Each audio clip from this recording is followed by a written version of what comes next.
বিয়ে তো সবার জন্যই ফরজ, আমি তাকে অনেক বেশি ভালোবাসি। এখন প্ল্যান হচ্ছে গিয়ে কুরবানি দেওয়া, অবশ্যই মানুষকে না। বিয়ে তো সবার জন্যই ফরজ। ভাইয়াকে তো সারাদিনই বলি যে আমি তাকে অনেক বেশি ভালোবাসি। যেটা বলছিলাম আপু, এবার ঈদে অনেকগুলো কাজ এসেছে, কোন কোন কাজগুলো দেখা হয়েছে?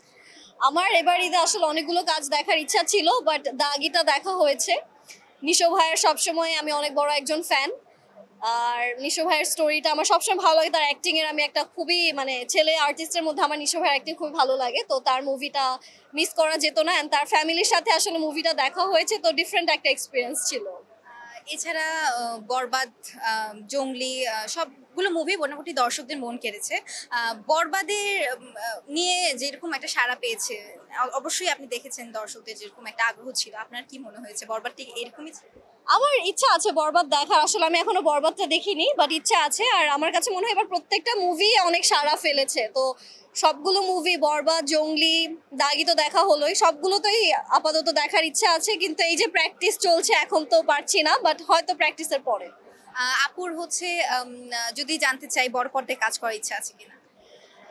বড় পর্দার আগে ছোট পর্দা থেকে শুরু করতে চাই, তারপর বড় পর্দায়। সেটা আসলে আমার অ্যাক্টিং। টানা সপ্তমবারের মতো বেস্ট টিস্যু পেপার ব্র্যান্ড হিসেবে স্বীকৃতি পেয়েছে বসুন্ধরা টিস্যু। আর মানুষ কিভাবে আমাকে একসেপ্ট করছে সেটার উপর নির্ভর করবে যে আমি বড় পর্দায় যাব কিনা। কোনো কাজ হাতে আছে কিনা? সেটা তো সারপ্রাইজ। কাজ যদি আসে সেক্ষেত্রে সেটা স্ক্রিনে অডিয়েন্স দেখতে পারবে। তো আপাতত কাজ নিয়ে কিছু বলছি না, আমি সবকিছুই সারপ্রাইজ রাখতে চাচ্ছি সবার জন্য। আপুর ফেসবুকে দেখেছি বিয়ের কিছু মোমেন্ট অনেক স্পেশালি ভাইরাল হয়েছিল, এই বিষয়গুলো নিয়ে একটু জানতে চাই। বিয়ে তো সবার জন্যই ফরজ, আমার জন্য মনে হচ্ছে যে রাইট টাইম ছিল, রাইট মানুষ পেয়েছি, ফরজ জিনিস আগে আগে শেষ করে ফেলি। ভাইয়াকে নিয়ে কিছু বলতে চান কিনা? ভাইয়াকে তো সারাদিনই বলি যে আমি তাকে অনেক বেশি ভালোবাসি। আর ভাইয়াকে এটাই বলতে চাই যে ভাইয়া যাতে তাড়াতাড়ি বাইরে থেকে দেশে চলে আসুক, যাতে এই যে এত মজার মজার জিনিসপত্র হচ্ছে, আমাদের লাইফটাও যে কতটা ইন্টারেস্টিং এইটা সামনে থেকে আরেকটু সে দেখতে যেতে পারে, এটাই। এছাড়া শাকিব খানের কাছ থেকে কোনো কাজের অফার এসেছে কিনা? শাকিব খানের কাছ থেকে কোনো কাজের অফার যদি কখনো আসে, সে তো মানা করব না। ভালো কাজ হলে অবশ্যই হ্যাঁ করব, তো অফার আসলে সেটা স্ক্রিনে মানুষ দেখতে পারবে।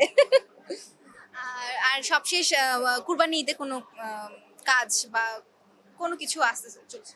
কুরবানি ঈদে এখন প্ল্যান হচ্ছে গিয়ে কুরবানি দেওয়া, অবশ্যই মানুষকে না, গরু বা ছাগল কিছু একটা। তো আপাতত প্ল্যানিং কুরবানির জন্যই, আমার মনে হয় ফার্স্ট কুরবানি নিজে করার প্ল্যানিং আছে, চিন্তা ভাবনা আছে। তো আপাতত কুরবানি ঈদের প্ল্যানিং এটাই, কিন্তু কাজ কি আসবে না আসবে ওইটাও মানুষজন, ওই যে বললাম যে সাসপেন্স থাকুক, মানুষ দেখতে পারবে। আপুর কোন প্লেয়ার বাংলাদেশের সব থেকে বেশি পছন্দের?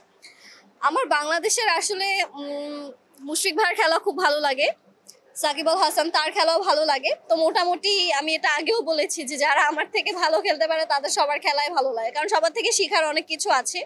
আর এখন তো মনে হয় আরো বেশি তাদের খেলাটা দেখা হচ্ছে, কারণ তাদের খেলা দেখে আসলে বোঝা যায় যে না আসলে কতটা কঠিন জিনিস, বাট তারা কতটা সহজ করে খেলে, সুন্দর করে খেলে।